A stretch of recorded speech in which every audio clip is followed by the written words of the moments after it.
Voilà, revue des unes qu'on démarre avec le quotidien Le Patriote, à la une duquel on voit cette phrase « Merci pour tout ». Eh bien, c'est ce que barre à sa une de ce lundi 20 mars 2023 le confrère pour traduire les remerciements des populations de l'indénié Djuablin au chef de l'État Alassane Ouattara pour toutes les actions qu'il a posées en faveur de leur région. Et le confrère fait le compte-rendu de la cérémonie d'hommage et de reconnaissance que ces populations ont rendu au président de la République. C'était le week-end écoulé. Le nouveau réveil auquel on s'intéresse à présent révèle à sa une de ce jour que le comité d'organisation du 7e congrès extraordinaire du PDCI qui aura lieu le 30 mars 2023 au siège du parti à Cocody est connu.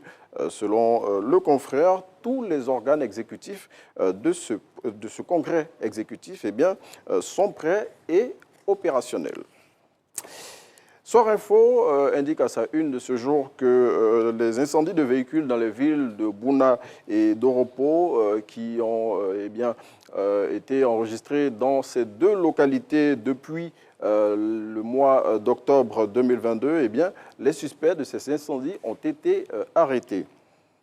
C'est ce que révèle le confrère à sa une de ce jour et il indique que des individus ont été mis aux arrêts après de longues enquêtes suite à des incendies criminels, comme on le disait, de véhicules dans ces deux localités de la région du Bounkani, c'est dans le nord-est de la Côte d'Ivoire.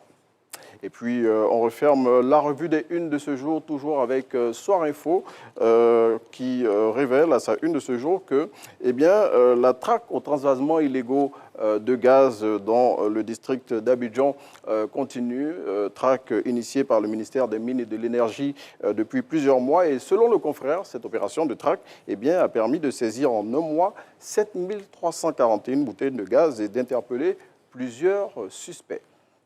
Voilà, c'est ici qu'on s'arrête pour la revue des unes de ce jour et on passe à un autre sujet.